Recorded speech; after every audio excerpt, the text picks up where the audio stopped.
Good morning. प्रकाश का परावर्तन पढ़ लिया था। आज अपन प्रकाश का अपवर्तन पढ़ेंगे, प्रकाश की दूसरी घटना और प्रकाश का अपवर्तन, रिफ्रैक्शन ऑफ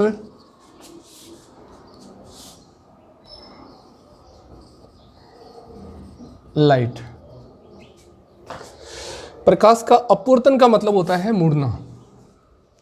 और प्रकाश मुड़ता कब है? या तो टकरा के मुड़ता है, या जब एक पारदर्शी माध्यम से दूसरे पारदर्शी माध्यम में जाता है तब मुड़ता है।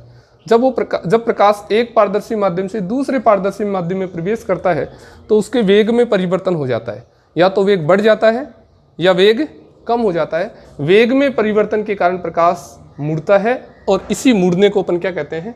अपवर्तन कहते हैं, रिफ्रैक्शन कहते हैं। ठीक है। अब अपन दो अलग अलग मीडियम लेकर, आपने पढ़ा हुआ है, जैसे मैंने इधर लिया है सघन माध्यम, विरल माध्यम। कैसा माध्यम लिया है? विरल माध्यम। और इधर कैसा लिया है? सघन माध्यम। ठीक है। और यहाँ अभिलंब बनाया है जहाँ अपन प्रकाश की किरण को आपतित करेंगे। ये प्रकाश की किरण को अपन ने आपतित कर दिया। ये क्या है? अभिलंब है, जिसको अपन नॉर्मल भी कह सकते हैं। और ये आपतित किरण है, इंसिडेंट रे। आपतित किरण अभिलंब के साथ जो कोण बनाती है उसको कहते हैं आपतन कोण आई। देखिए, ये माध्यम पहला है, ये माध्यम दूसरा है, सेकंड माध्यम है। और प्रकाश की किरण को सीधा जाना चाहिए था, लेकिन प्रकाश की किरण मुड़ेगी। किस प्रकार से मुड़ेगी ये अभी अपन देखेंगे। ठीक है। इधर प्रकाश का वेग v1 है, इधर वेग परिवर्तित हो जाएगा, इसीलिए मुड़ेगी। इधर अपवर्तनांक μ1 है, यहाँ का अपवर्तनांक, दूसरे माध्यम का अपवर्तनांक μ2 है। ठीक है। इसी प्रकार से एक साथ अपन दूसरा माध्यम भी बना लेते हैं। यहाँ पर ये अभिलंब है और ये पृथककारी सतह है जो दो माध्यमों को क्या कर रही है? अलग कर रही है। अभी इस बार अपन इधर सघन माध्यम ले लेते हैं, डेंसर मीडियम ले लेते हैं, और इधर जो माध्यम लेते हैं वो विरल लेते हैं, रेयरर मीडियम ले लेते हैं। ठीक है। ये पहला माध्यम है और ये दूसरा माध्यम है। ये पहला माध्यम था, ये दूसरा माध्यम। पहला माध्यम वो होता है जहाँ से प्रकाश की किरण आती है, और दूसरा माध्यम वो होता है जिसमें प्रकाश की किरण प्रवेश करती है। यहाँ प्रकाश की किरण आपतित हो रही है, जहाँ आपतित हो रही है ये इंसिडेंट रे हो गई, और जहाँ आपतित हो रही है अभिलंब के साथ जो कोण बनता है उसको अपन आपतन कोण कहते हैं, आई। ठीक है। आइए, ये प्रकाश की किरण यदि नहीं मुड़ती है तो इस प्रकार से सीधी जाएगी बिना मुड़े, लेकिन एक माध्यम से दूसरे माध्यम में आएगी, इसलिए मुड़ेगी। किस प्रकार से मुड़ेगी वो भी अपन देखेंगे। इधर वेग v1 है, इधर वेग v2 है, इधर का अपवर्तनांक μ1 है, इस माध्यम का अपवर्तनांक μ2 है। देखिए, पहले इसकी बात कर रहे हैं। प्रकाश विरल से कहाँ आ रहा है? सघन माध्यम में आ रहा है। जब प्रकाश विरल से सघन माध्यम में आ रहा है, देखिए सघन माध्यम की जो ऑप्टिकल डेंसिटी होती है वो ज़्यादा होती है, और ऑप्टिकल डेंसिटी ज़्यादा होने का मतलब है अणु पास पास होंगे, और अणु पास पास होंगे, अणु क्या होंगे? पास पास होंगे, और अणु पास पास होंगे। इसका मतलब है कि ऑप्टिकल डेंसिटी ज़्यादा हो गई और अणु पास पास है, इसका मतलब है रिफ्रैक्टिव इंडेक्स म्यू भी क्या होगा? ज़्यादा होगा। रिफ्रैक्टिव इंडेक्स, रिफ्रैक्टिव इंडेक्स जिसको अपन अपवर्तनांक कहते हैं। फिर से देखिए, सघन माध्यम की ऑप्टिकल डेंसिटी ज़्यादा होगी, अणु पास पास होंगे, ऑप्टिकल डेंसिटी का मतलब, और ऑप्टिकल डेंसिटी ज़्यादा होने से अपवर्तनांक क्या होगा? ज़्यादा होगा, यानी रिफ्रैक्टिव इंडेक्स क्या होगा? ज़्यादा होगा। यहाँ का माध्यम सघन है, इसलिए अणु पास पास है, और अणु पास पास है तो उसमें प्रकाश का वेग क्या हो जाएगा? कम हो जाएगा। और जैसे ही वेग कम हो जाएगा, आपका जो अपवर्तन कोण है वो छोटा आएगा। किससे? आपतन कोण से। तो ये कौन सी किरण है? अपवर्तित किरण है। यहाँ अपन लिख देते हैं अपवर्तित किरण। ठीक है। इसी प्रकार से इस मीडियम, दूसरी स्थिति की बात करते हैं। दूसरी स्थिति में क्या हुआ है? माध्यम सघन है, और सघन से कहाँ आ रहा है प्रकाश? विरल माध्यम में आ रहा है। विरल माध्यम की ऑप्टिकल डेंसिटी जो होती है, प्रकाशिक घनत्व वो कम होता है, और ऑप्टिकल डेंसिटी कम है, इसलिए अपवर्तनांक भी क्या है? कम है, यानी रिफ्रैक्टिव इंडेक्स विरल माध्यम का क्या होता है? कम होता है।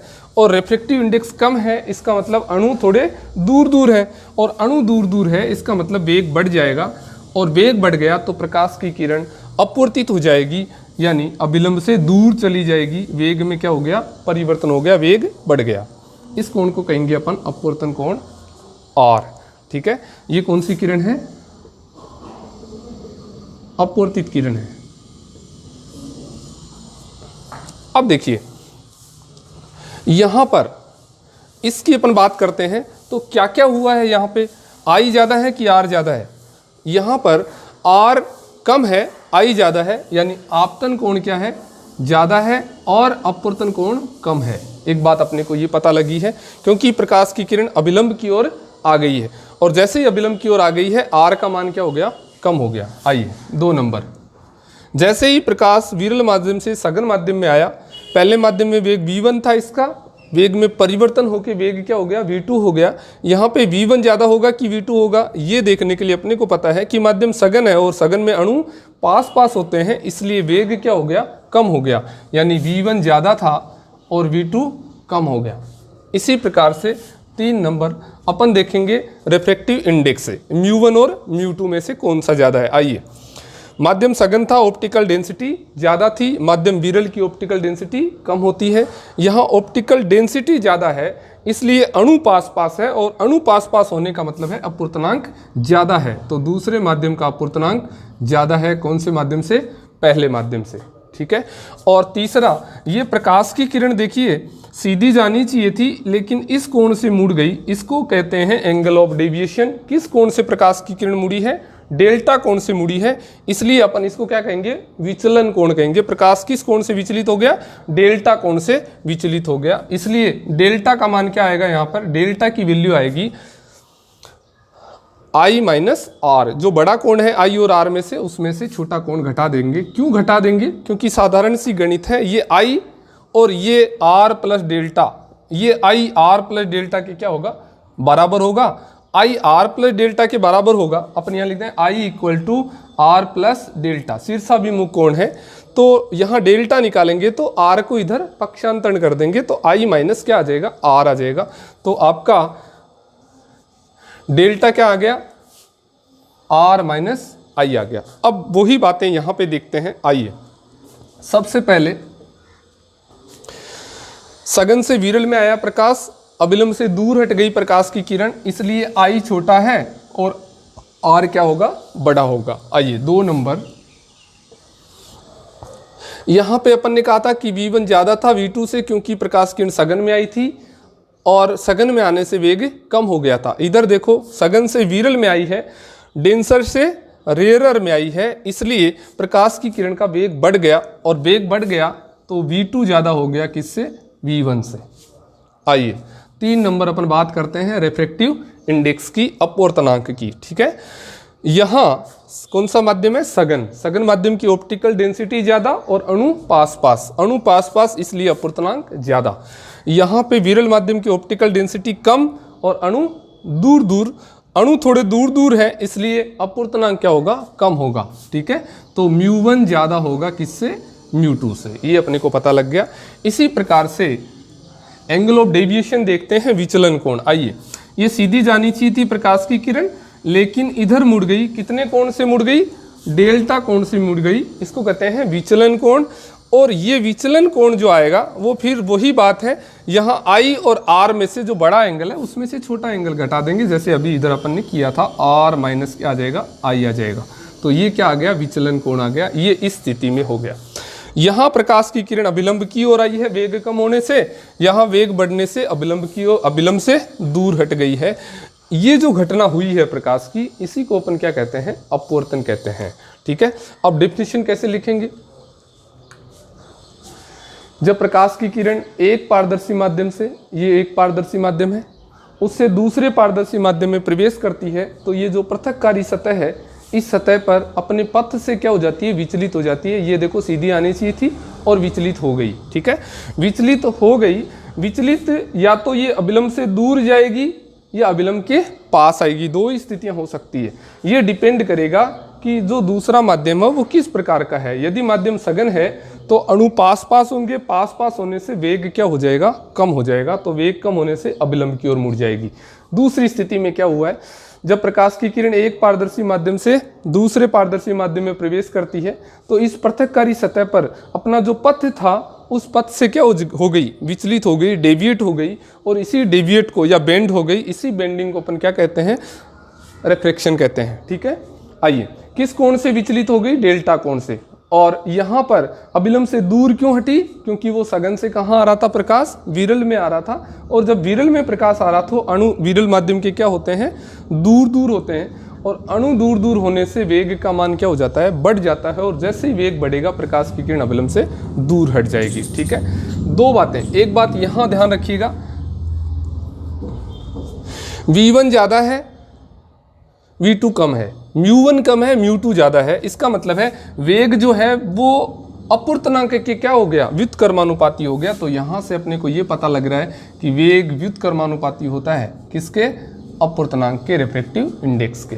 यदि रिफ्रैक्टिव इंडेक्स ज़्यादा है तो वेग कम हो जाएगा, यदि रिफ्रैक्टिव इंडेक्स कम है तो वेग बढ़ जाएगा, ये ज़्यादा है तो ये कम हो जाएगा। ठीक है, ऐसा ही यहाँ देखिएगा, क्या देख रहे हैं आप, पहले माध्यम में वेग कम है प्रकाश का, दूसरे माध्यम में वेग ज़्यादा है क्योंकि दूसरा माध्यम विरल है। ठीक है, लेकिन पहले माध्यम का अपूर्णांक ज़्यादा है, पहले माध्यम में वेग कम है, तो वेग और अपूर्णांक एक दूसरे के क्या हो गए, व्युत्क्रमानुपाती हो गए।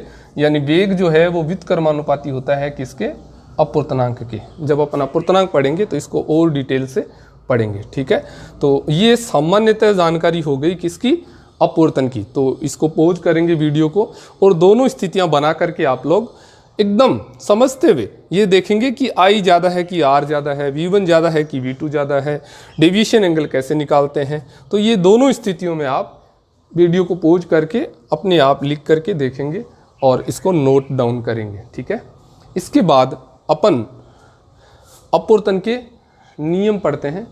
अपवर्तन के दो नियम होते हैं, अपवर्तन के दो नियम होते हैं, कौन कौन से,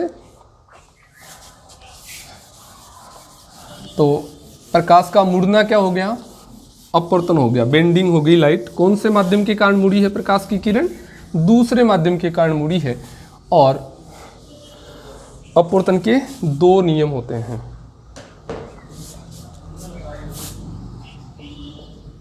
अपवर्तन के नियम, लॉ ऑफ रिफ्रैक्शन। अपवर्तन के नियम, अपवर्तन के दो नियम होते हैं। प्रथम नियम को क्या कहते हैं, स्नेल नियम कहते हैं।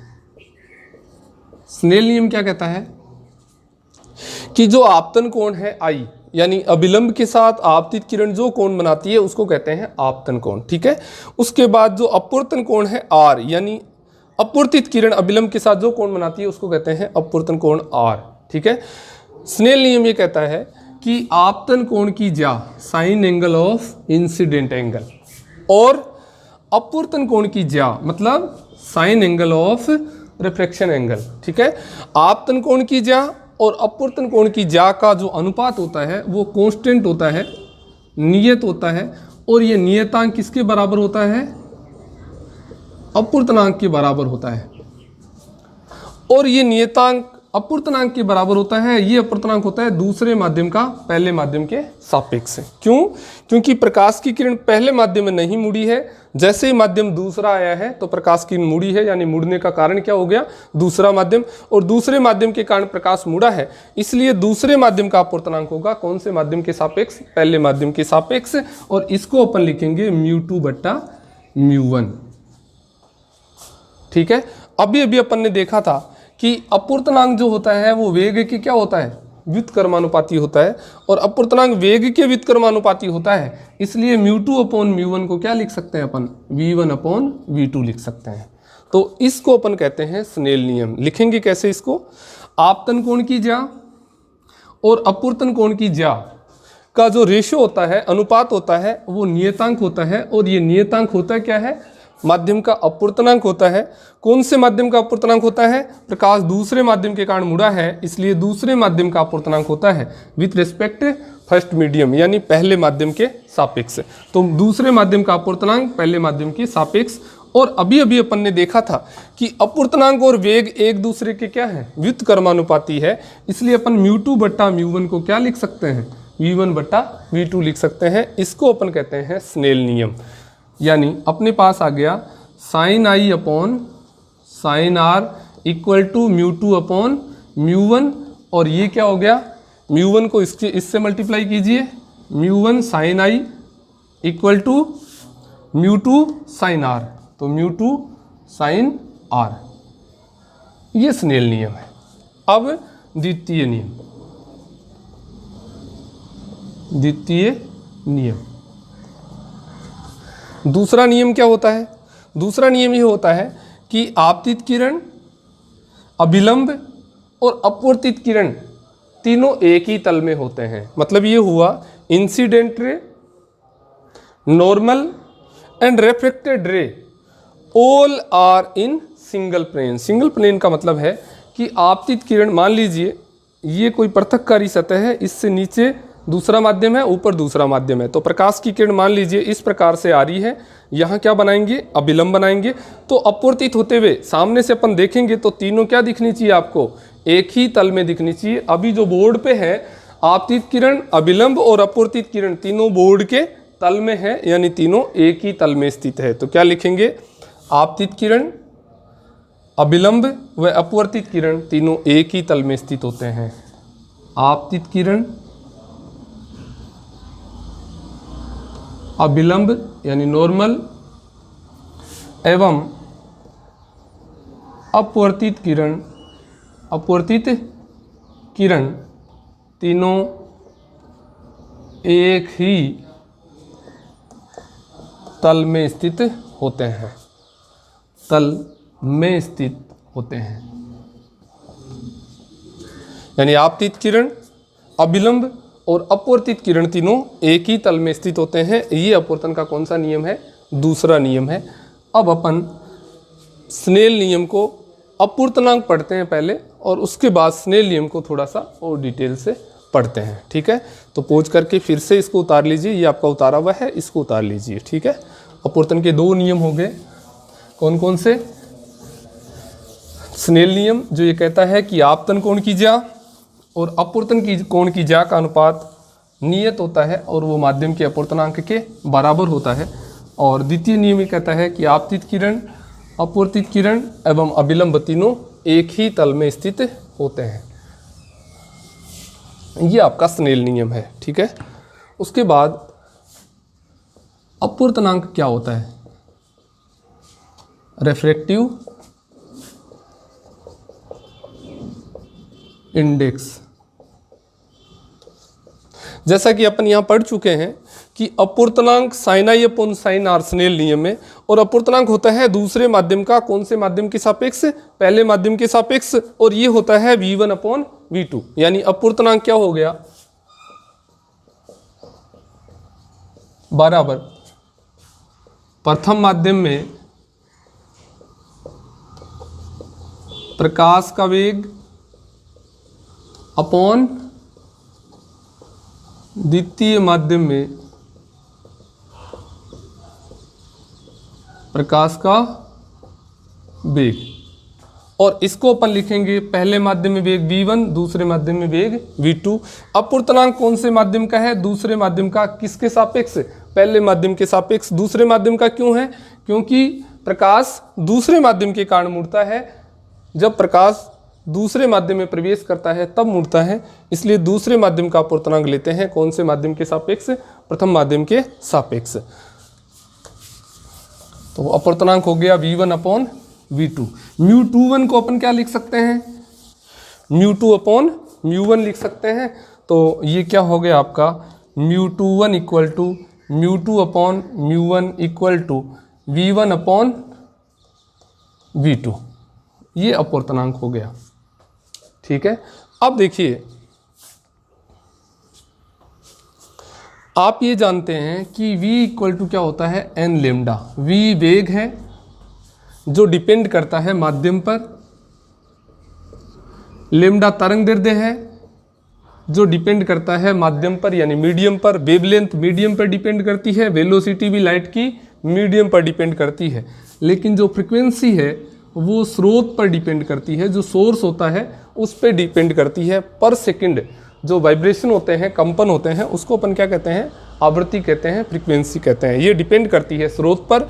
ये दूसरे माध्यम में पहले माध्यम में अलग अलग नहीं होती है, जबकि वेग पहले माध्यम में और दूसरे माध्यम में क्या होगा, अलग होगा। तरंग दैर्ध्य भी पहले माध्यम में और दूसरे माध्यम में क्या होगा, अलग होगा। यहाँ से v है वो एक तरीके से लेमडा की क्या हो गया, प्रोपोर्शनल हो गया। तो यहाँ पर v1/v2 को अपन क्या लिख सकते हैं, v1/v2 को अपन λ1/λ2 लिख सकते हैं। ठीक है, अब देखिएगा μ2/μ1 इक्वल टू क्या आ गया, λ1/λ2 आ गया। μ2/μ1 इक्वल टू λ1/λ2 है। तो अपूर्णांक और तरंग दैर्ध्य एक दूसरे के क्या है, व्युत्क्रमानुपाती है।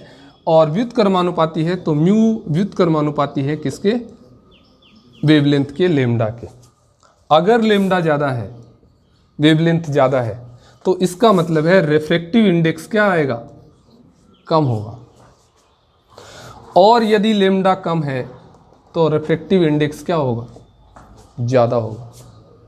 तो अपने को ये पता लग गया कि अपूर्णांक क्या होता है, प्रथम माध्यम में प्रकाश का वेग और दूसरे माध्यम में प्रकाश के वेग का अनुपात होता है v1/v2, और v प्रोपोर्शनल होता है लेमडा के, दोनों माध्यम पर डिपेंड करते हैं।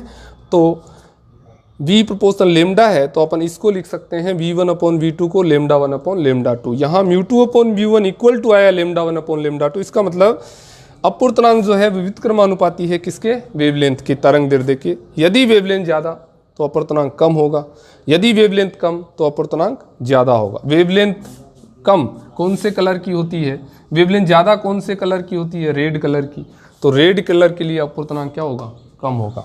इसी प्रकार से वेवलेंथ कम किसकी होती है, वोलेट कलर की। बैंगनी कलर का तरंग दैर्ध्य क्या होता है, सबसे कम होता है, इसलिए बैंगनी कलर के लिए अपूर्णांक क्या होगा, सबसे ज़्यादा आएगा। ठीक है, मतलब ये हुआ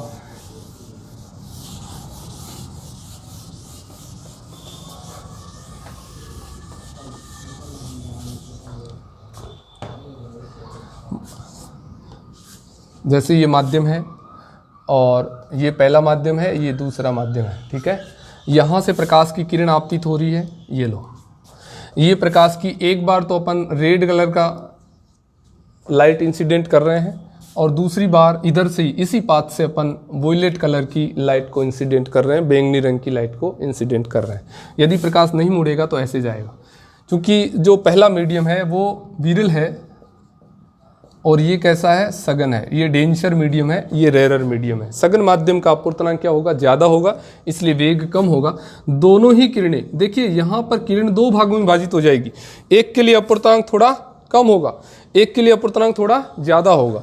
कौन सी के लिए कम होगा, रेड कलर के लिए। तो रेड कलर के लिए अपूर्णांक थोड़ा कम होगा, मुड़ेगी तो ये अवलंब की ओर ही, लेकिन थोड़ा सा इस प्रकार से जाएगी, ये रेड कलर आएगा। इसी प्रकार से वोयलेट कलर के लिए वेवलेंथ क्या होती है, कम होती है, इसलिए अपूर्णांक क्या होगा, थोड़ा ज़्यादा होगा, रेड की तुलना में ज़्यादा होगा। इसका मतलब है कि थोड़ी सी ज़्यादा मुड़ेगी। ये कौन सा कलर हो जाएगा, वोयलेट कलर हो जाएगा। ठीक है, इस प्रकार से प्रकाश की किरण जो है मुड़ती है। आइए अब अपने को ये पता लग गया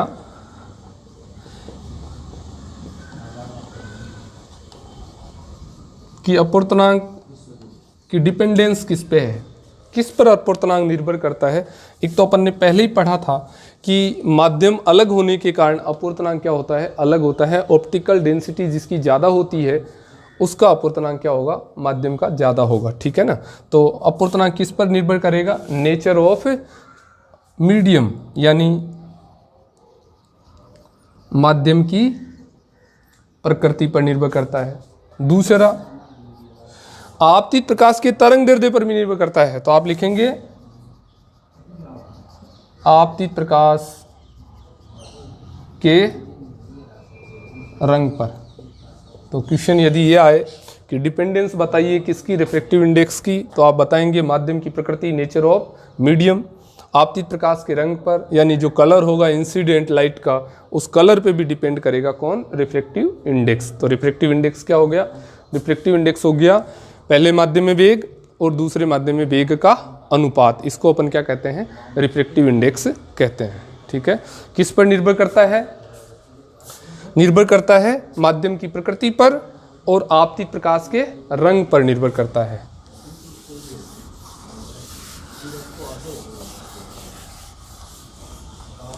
यानी अपन ने अपवर्तन क्या होता है ये पढ़ लिया, अपवर्तन क्यों होता है ये पढ़ लिया, अपवर्तन के दो नियम होते हैं ये पढ़ लिया, और अपवर्तनांक क्या होता है ये पढ़ लिया। ठीक है, यानी अपवर्तनांक होता है दूसरे माध्यम का पहले माध्यम के सापेक्ष μ2 upon μ1 equal to v1 upon v2। ठीक है, यदि जो पहला मीडियम है, जो पहला माध्यम है वो क्या हो, या तो वायु हो, एयर हो, या वैक्यूम हो, निर्वात हो। यदि पहला माध्यम वायु है और दूसरा माध्यम कोई भी माध्यम है जो वायु की तुलना में क्या होता है, सघन होता है, डेंसर होता है, कोई भी माध्यम है दूसरा और पहला माध्यम क्या है, वायु है। यानी प्रकाश यदि वायु से कहाँ आ रहा है, किसी माध्यम में आ रहा है, तो अपन 1 की जगह तो क्या लिख देंगे, यहाँ पर वायु लिख देंगे, और 2 की जगह क्या लिखेंगे, माध्यम लिखेंगे। देखिए क्या आता है, तो μ2 की जगह माध्यम, ये लो माध्यम, अपॉन μ1 की जगह वायु, तो ये लो वायु। ठीक है, इक्वल टू v1 की जगह वायु लिखेंगे और 2 की जगह माध्यम लिखेंगे, यानी v माध्यम लिखेंगे, v माध्यम लिखेंगे। इसी प्रकार से यहाँ पे म्यू जो वायु है, वायु का अपवर्तनांक 1 होता है, और अपन ये जानते हैं कि वायु इक्वल टू c, वायु का जो वेग होता है, प्रकाश का जो वेग होता है वो c होता है, किसमें, वायु में। ठीक है, ये मान यहाँ रखेंगे तो क्या आने वाला है, देखिए म्यू माध्यम upon 1 equal to c upon v माध्यम, और यहाँ से अपन किसी भी माध्यम में प्रकाश का वेग ज्ञात कर सकते हैं c अपॉन म्यू माध्यम से। ठीक है, तो ये प्रकाश का वेग आ गया किसी भी माध्यम में, जिस भी माध्यम में आपको प्रकाश का वेग निकालना है उसी माध्यम का के अपवर्तनांक का भाग लगा देते हैं किसमें, प्रकाश के वेग में, तो उस माध्यम में प्रकाश का क्या आ जाता है, वेग आ जाता है। अब देखिए, यदि पहला माध्यम वायु है और दूसरा कोई भी माध्यम है, तो यहाँ पर अपवर्तनांक होगा किसी भी माध्यम का किसके सापेक्ष, वायु के सापेक्ष, और किसी भी माध्यम का वायु के सापेक्ष अपवर्तनांक होता है उसको कहते हैं निरपेक्ष अपवर्तनांक, एब्सोल्यूट रिफ्रैक्टिव इंडेक्स। यानी निरपेक्ष अपवर्तनांक की डेफिनेशन क्या हो गई, यदि प्रकाश वायु से किसी माध्यम में प्रवेश करता है तो किसी माध्यम का अपवर्तनांक वायु के सापेक्ष क्या कहलाता है, निरपेक्ष अपवर्तनांक कहलाता है। जैसे आपने अब तक पढ़ा है, जैसे कहीं भी आपने देखा है कि कांच का अपवर्तनांक ऐसे लिखा आपको मिलता है, तो कांच का अपवर्तनांक ये होता है 3/2, यानी ये कांच का अपवर्तनांक किसके सापेक्ष है, वायु के सापेक्ष है।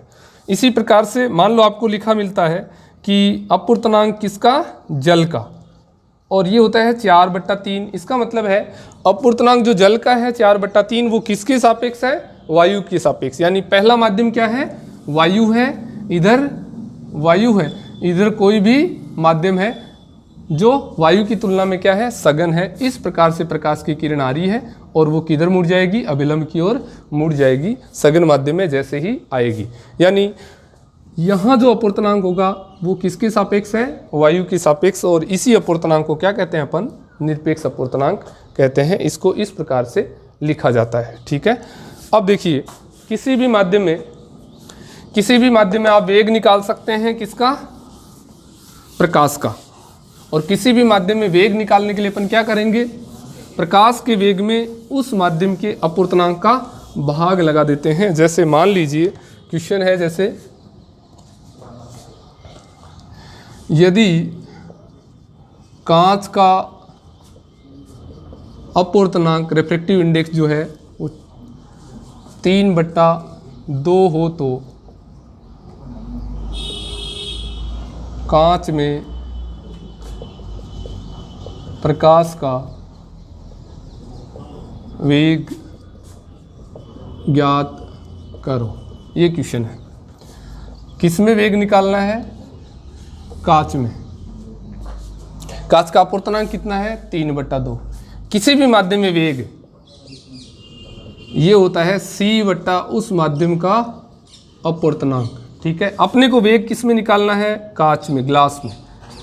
c/μ किसका, कांच का। ठीक है, c की वैल्यू कितनी होती है 3 × 10⁸। कांच का अपूर्णांक कितना दिया हुआ है 3/2। इसको सोल्व करेंगे तो ये क्या आ जाएगा 6/3 × 10⁸ और ये आ जाएगा 2 × 10⁸ मीटर/सेकेंड। यानी कांच में प्रकाश का वेग कितना हो गया 2 × 10⁸ मीटर/सेकेंड हो गया।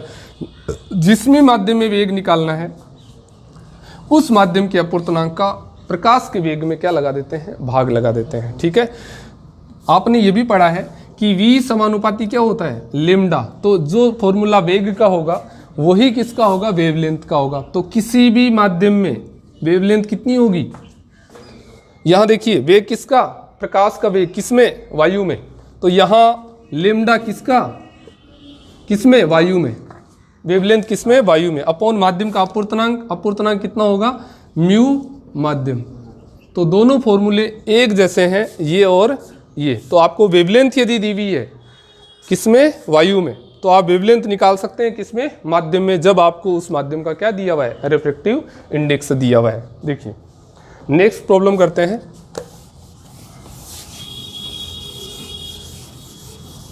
देखिए अपूर्णांक होता है μ21 दूसरे माध्यम का अपूर्णांक किसके सापेक्ष, पहले के सापेक्ष। तो μ2/μ1 और ये होता है पहले माध्यम में वेग बटा दूसरे माध्यम में प्रकाश का वेग, ये आपको पता है। ठीक है, जैसे मान लो क्वेश्चन में आपको दिया हुआ है कि यदि कांच का अपूर्णांक 3/2 एवं पानी का अपूर्णांक 4/3 हो तो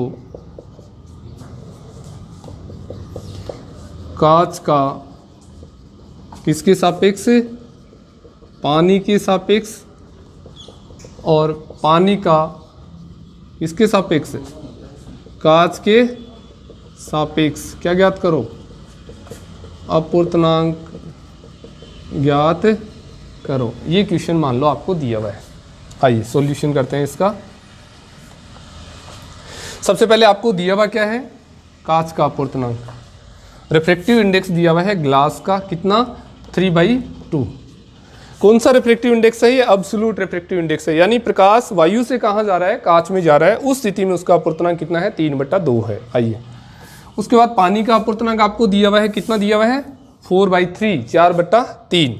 तो पानी का अपूर्णांक दिया हुआ है, इसका मतलब प्रकाश कहाँ से आ रहा है, वायु से आ रहा है, और कहाँ जा रहा है, पानी में जा रहा है। इसको भी अपन क्या कहेंगे, निरपेक्ष अपूर्णांक कहेंगे, किसका, वाटर का, पानी का। ठीक है, इक्वल टू 4/3, तो ये 4/3। अब आपको प्रॉब्लम में क्या निकालना है, आपको कांच का अपूर्णांक चाहिए किसके सापेक्ष, पानी के सापेक्ष। तो आपको कांच का अपूर्णांक चाहिए तो म्यू किसका चाहिए, ग्लास का। किसके रिस्पेक्ट में चाहिए, वाटर के रिस्पेक्ट में। तो इस प्रकार से लिख देंगे। और म्यू ग्लास अपॉन वाटर आपने लिखा था कि μ21 = μ2/μ1, दूसरे माध्यम का अपूर्णांक पहले के सापेक्ष। यहाँ दूसरा माध्यम कौन सा है, ग्लास, तो mu glass upon mu water, very simple. μg = 3/2, mu water = 4/3। Solve करेंगे तो 9/8। ये आंसर आ गया फर्स्ट पार्ट का। सेकंड पार्ट में आपको क्या पूछा गया है, आपको पानी का अपूर्णांक चाहिए किसके रिस्पेक्ट में, ग्लास के रिस्पेक्ट में। कांच के सापेक्ष किसका चाहिए, पानी का अपूर्णांक चाहिए। तो आपको पानी का अपूर्णांक चाहिए तो मैं क्या लिखूंगा, मैं वाटर लिखूंगा, यानी म्यू वाटर किसके रिस्पेक्ट में, ग्लास के रिस्पेक्ट में। तो म्यू वाटर जी यानी WG। और पानी का अपूर्णांक किसके सापेक्ष, ग्लास के सापेक्ष। पानी का अपूर्णांक कितना दिया हुआ है देखिएगा, पानी का अपूर्णांक आपको दिया हुआ है 4/3, तो क्या लिखेंगे 4/3। ग्लास का अपूर्णांक आपको कितना दिया हुआ है 3/2, तो यहाँ क्या लिखेंगे 3/2, यानी 8 क्या आ गया 9। वैसे भी mu glass water equal to क्या होता है 1/2 म्यू वाटर ग्लास। तो ये 9/8 आया, तो ये 8/9 आ गया। तो इस प्रकार से अपन क्या पढ़ेंगे, अपवर्तन पढ़ेंगे। और अपवर्तन में देखिए क्वेश्चन आता है रिफ्रैक्टिव इंडेक्स से। रिफ्रैक्टिव इंडेक्स अच्छे से समझ में आ गया तो प्रॉब्लम, यानी प्रॉब्लम कहाँ से, न्यूमेरिकल क्वेश्चन केवल और केवल फॉर्मूला कहाँ से बनता है, स्नेल नियम से बनता है। तो प्रॉब्लम कहाँ से आएगी, स्नेल नियम से आएगी। न्यूमेरिकल क्वेश्चन आएंगे वो स्नेल नियम से आएंगे। इसके बाद अपवर्तन की जो घटना होती है वो डेली लाइफ में भी अपने को देखने को मिलती है। इसके एग्जाम्पल अपन देखते हैं कि कहाँ कहाँ अपवर्तन अपने को दिखता है या महसूस किया जाता है।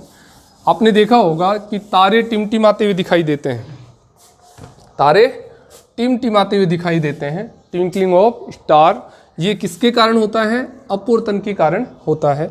उसके बाद सूर्यास्त और सूर्योदय, यानी सूर्यास्त हो जाता है उसके 2 मिनट बाद भी आपको सूर्य दिखता है, और सूर्योदय होता है सुबह तो 2 मिनट पहले ही दिखने लग जाता है। ये घटना भी किसके कारण होती है, अपवर्तन के कारण होती है। यानी सूर्यास्त के 2 मिनट बाद भी और सूर्योदय से 2 मिनट पहले भी अपने को सूर्य दिखता है। यानी अपीयरेंस ऑफ किसकी, सनराइज और सनसेट, वो किसके कारण होता है, रिफ्रैक्शन के कारण होता है, अपवर्तन के कारण होता है।